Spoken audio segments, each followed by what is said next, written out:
Welcome to Startup Confidential, what industry insiders will never tell you that you need to know if you're building a consumer brand. With your host, best-selling author of Ramping Your Brand, Dr. James Richardson. Let's do this. Welcome to episode 105. Advertising ROAS and repeat purchase. This sounds like a real snoozer, James. You put an acronym in your podcast episode title? Really? Yes, I did. And I'll make it up to you by starting off with a painful story of negative advertising ROAS, return on ad spend, for an early stage snack brand. The brand shall remain anonymous, as they all do on Startup Confidential. But it's important to share why the $30,000 campaign didn't work. The first reason, honestly, but not the most important, is that the creative wasn't memorable enough to create a surge in trial on very low ad expense. It wasn't focused on storytelling, given the limited talent budget of the founder. It also wasn't even video. And this is the reef on which most failed campaigns and canceled agency contracts crash. Now, agencies like his will often point quickly to the low campaign budget that they, A, said was okay originally to get the business, and B, now point out the inadequate size of. Look, creative does matter, but not when other fundamentals are lacking. In fact, great creative chasing a mediocre product experience is one route to negative ROAS for CPG brands, especially those selling mostly in retail. This founder was patient, though, and wanted to persist for the sake of at least building local awareness. He funneled the admittedly small budget into just one large North American city, spread out monthly over a year. This at least made sense given his lack of resources and the brand's distribution being limited to the same city. And despite what I'm about to share, the reach was actually pretty strong for that small of a budget, priming, at least he thought, the local market.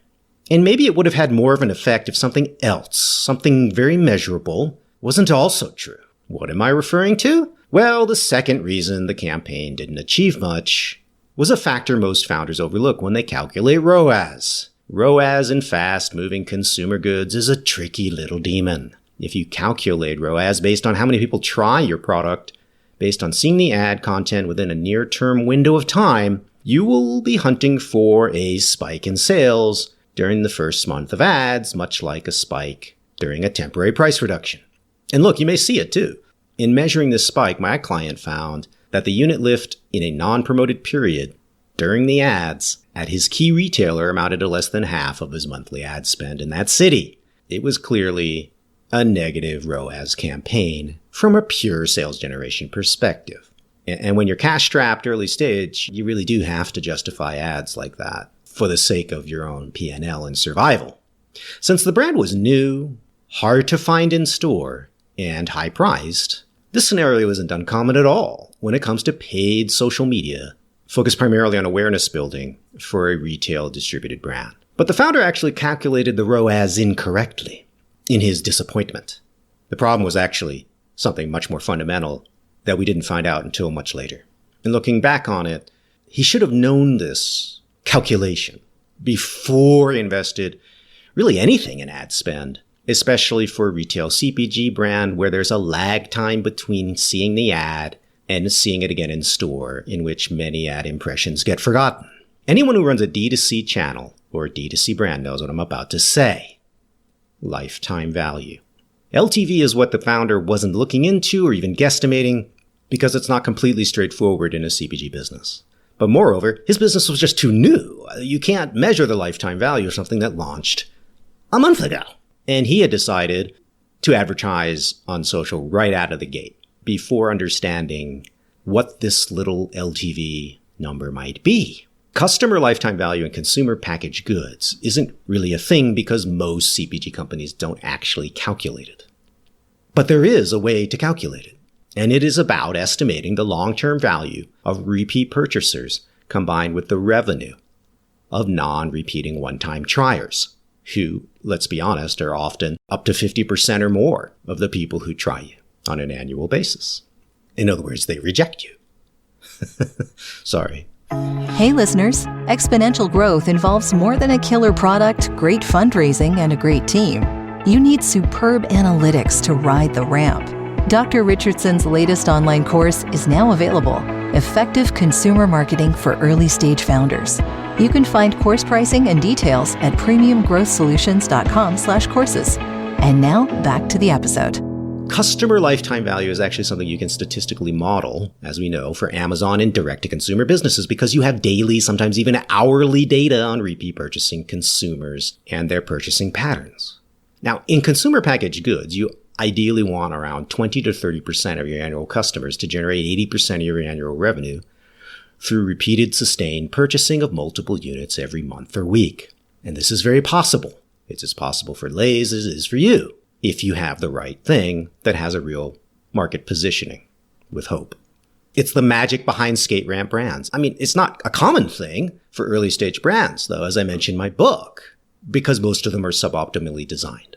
The more you spray your brand too quickly into too many doors without doing the time-consuming cultural work of building awareness and enthusiasm ahead of distribution, the more the brand will grow, based mostly on one-time trial and adding doors. If you're going to think through paid advertising for your brand, you have to collect some data on your repeat purchase pattern first. And here's the rub.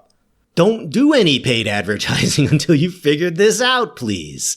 And if it takes you 3 years, so be it. For the anonymous founder in my sad little case, his repeat purchase rate on an annual basis was 11%. This was discovered through loyalty card data, which he begged out of the buyer. Also something I highly recommend you pursue. This means at the end of your first year, this means that 89% of the people, on average, who bought one bag said, nope, yikes, ouch. That's pretty much the same as the average doomed line extension at a public food and beverage company. All this, despite his steady paid monthly media campaign on social platforms with the admittedly small budget. Without repeat purchase, there is no financial efficiency in creating a new customer. You are paying $5 to $8 to get their attention, to get a click to a store locator, which is the best thing you could do with that attention, an initial purchase. And in most early stage CPG companies, folks, that are especially in the food and beverage, that's 2 to 3x your gross profit per unit. So it's a money loser to pay for advertising that doesn't generate enough sustained habitual repeat purchase to fund the bloody advertising. When you do the math, folks, it's in the habitual repeat buyers, the real fans, created off each campaign that make the entire thing and the entire expense worth it. It shouldn't be about generating one-time trial. 1 times X units is far less than 50 times X divided by 10. In fact, it's 5 times less. Do I have your attention now, listeners? For the math challenge, you may want to rewind this and listen to that formula again. And it's not too far off the mark.